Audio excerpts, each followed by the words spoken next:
Já estamos de volta com o Gazeta Entrevista, recebendo o nosso primeiro convidado de hoje para falar de política. Olha, eu estou recebendo aqui o deputado Daniel Zen, do Partido dos Trabalhadores, ele que é líder do governo na Assembleia Legislativa. Já tem alguns assuntos aí que a gente tem para tratar com o deputado. Recebi aqui ao longo dessa semana e da semana anterior, deputado de oposição, deputado que não se diz de oposição, mas também não é da situação. E agora chegou a vez de ouvir o deputado Daniel Zen, que é o líder do governo e que tem esse relacionamento com toda a bancada. Mas antes de entrar nas questões mais políticas, deputado, tem uma audiência pública que acontece amanhã e é uma iniciativa da Comissão de Defesa dos Direitos Humanos da Assembleia, da qual o senhor é presidente.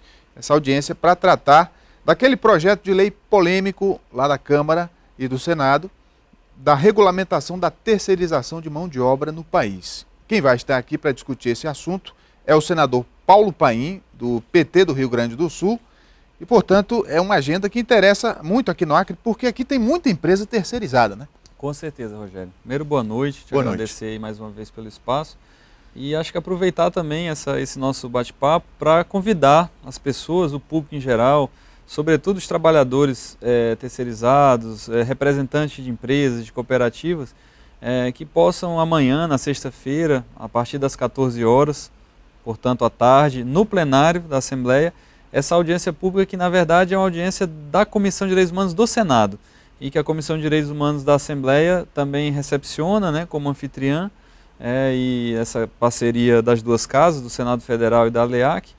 Agradecer aqui o nosso presidente, o deputado Ney Amorim, né, que também se colocou toda a estrutura da casa à disposição, senador Jorge Viana, que vai também anfitrionar, o senador Paim, e que estarão aqui, os membros da Comissão de Direitos Humanos do Senado, estarão aqui para fazer esse debate desse PL, que é um PL, como você disse, muito polêmico, que é o que visa regulamentar as relações decorrentes, as relações de trabalho decorrentes dos contratos de terceirização de serviço.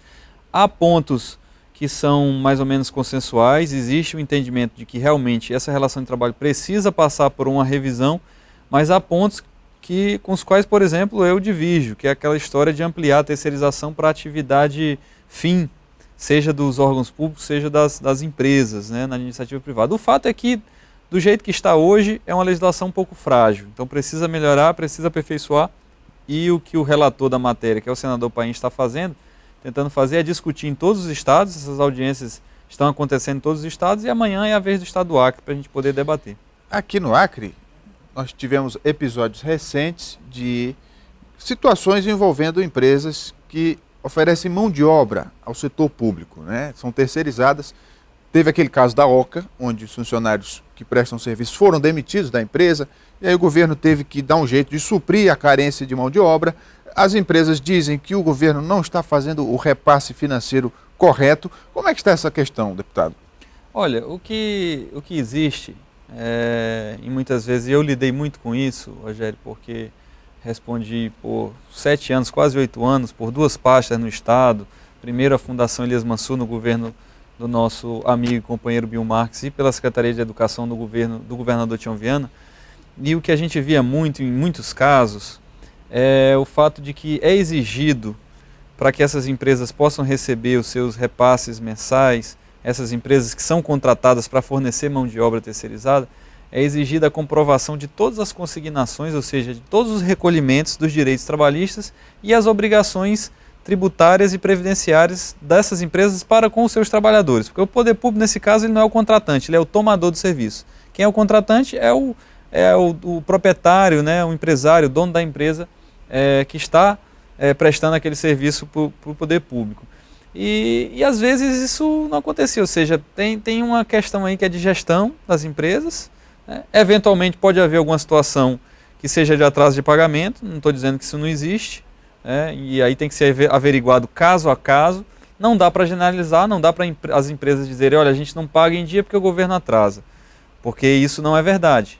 Pode ser que aconteça em um caso ou outro, em uma secretaria ou outro, com uma ou outra empresa, mas não é uma situação generalizada. Agora, eu posso dizer, como testemunha, que fui, porque atuei como gestor, que era uma complicação para as empresas comprovarem os recolhimentos tributários, porque eles justamente esperavam receber o pagamento daquele mês, para com o recurso daquele mês fazer o recolhimento dos direitos trabalhistas do trabalhador, sendo que era para ele ter feito isso no mês anterior. Então, é a questão da gestão da empresa, capital de giro, capital social que deve ficar imobilizado para fazer juiz, para fazer frente a essas obrigações tributárias e trabalhistas, e que muitas vezes a gente não observa. Por isso a importância dos administradores de empresa, dos contadores, dando assessoria, dando assistência também para esse tipo de empresa terceirizada, para fazer uma boa gestão financeira dos seus próprios recursos. Ampliando um pouco mais essa questão financeira do governo, a relação com os fornecedores, tem outros fornecedores de outros setores, né, de serviços e produtos, que também reclamam de atraso no pagamento. E é preciso que alguém venha a público do governo, falando pelo governo, e o senhor tem esse papel também na Assembleia, para dar uma explicação como é que está essa questão da relação com os fornecedores. Olha, o que eu sempre digo é o seguinte: a gente tem que analisar as situações de forma particularizada. Então, se algum fornecedor questiona, ou indaga, ou coloca uma situação de um suposto ou de um eventual atraso em um determinado pagamento, a gente tem que averiguar aquela situação em concreto. Não dá, como eu disse agora, tanto com relação à terceirização como com relação a qualquer outro tipo de serviço prestado ao Estado, seja fornecimento de bens de consumo, de materiais de equipamentos, não dá para generalizar. Não dá para dizer que o governo inteiro está numa determinada... Então, quando vem alguma situação, olha, tragam para a gente, para que nós possamos analisar, possamos averiguar a procedência ou não da informação, da denúncia, da situação em concreto, e se for o caso, também intervir junto à secretaria em questão, junto ao próprio governo, para saber de fato o que está acontecendo, se é possível ter alguma intervenção para solucionar o problema. Que o Estado vivencia um momento delicado no que diz respeito ao seu orçamento, não é segredo para ninguém, porque o Brasil inteiro vivencia isso, e boa parte do mundo também, do planeta. Nós estamos vivendo um período de retração do capitalismo. Isso é dito pelos grandes estudiosos, pelos grandes economistas do mundo inteiro. Então, todos estão passando por isso, por essa situação. Há que se realmente analisar cada caso é um caso. Agora entrando mais no debate da Assembleia, onde o senhor está diariamente fazendo a defesa do governo. Essa semana, por exemplo, ontem especificamente, houve um debate em torno do programa Ruas do Povo, da qualidade das obras, porque a oposição tem criticado, né, as ruas que, em pouco tempo após inauguradas, começam a apresentar problemas, e o senhor usando o argumento de que faz parte de um percentual em que já é esperado essa deterioração da obra, por conta de que não dá para ser perfeito 100% em tudo. E como é que está essa questão da fiscalização da qualidade da obra, deputado? Olha, o programa Ruas do Povo é um programa de uma envergadura muito grande. O programa se propôs a asfaltar, pavimentar, ou com pavimentação asfáltica, ou com pavimentação cerâmica de tijolos, milhares de ruas, uma quantidade superior a 4.000 ruas.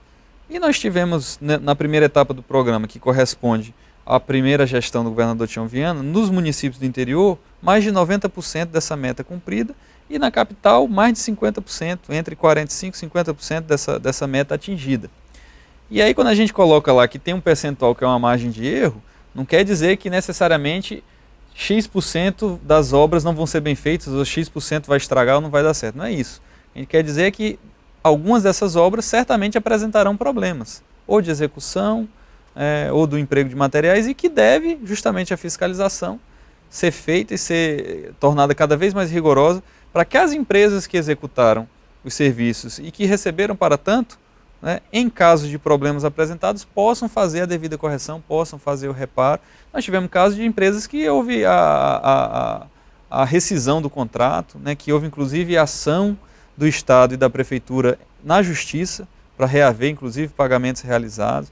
Nós tivemos todo tipo de situação no programa do Povo, no programa Ruas do Povo. O que nós não tivemos nunca foi a negligência do poder público. Isso não. E o que a gente não pode também admitir é o debate distorcido. O programa Ruas do Povo não é um programa de tapa-buraco. O programa Ruas do Povo é um programa de pavimentação, onde não havia pavimentação, e de saneamento integrado a essa pavimentação.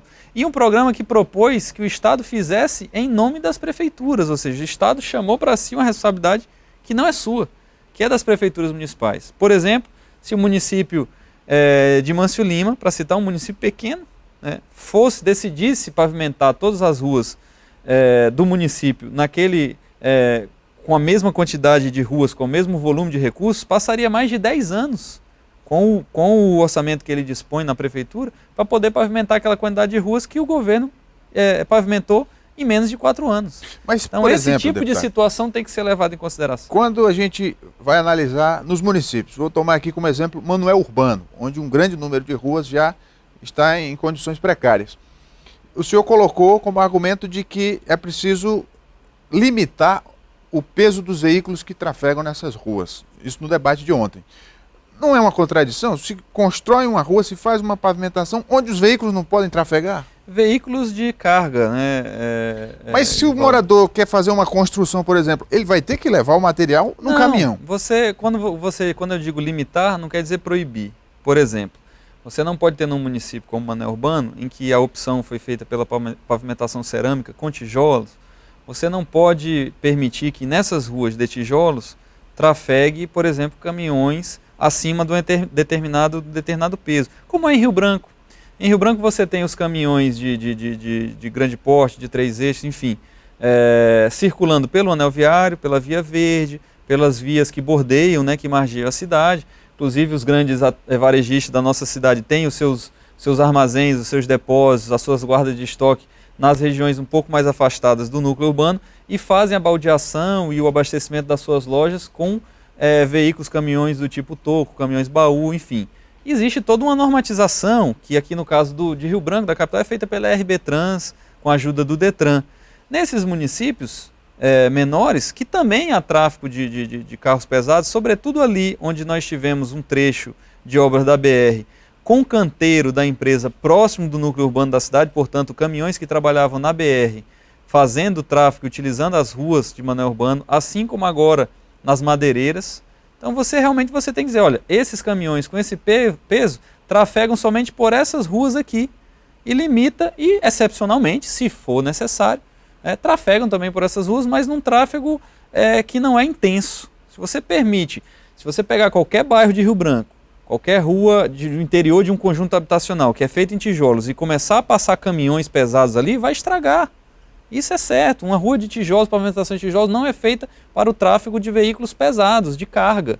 Agora, se a prefeitura não faz isso, o governo do estado não pode ser responsabilizado por uma obrigação que não é sua. Nos bastidores da Assembleia tem até um movimento aí de alguns deputados querendo uma CPI para investigar as obras da Rua do Povo.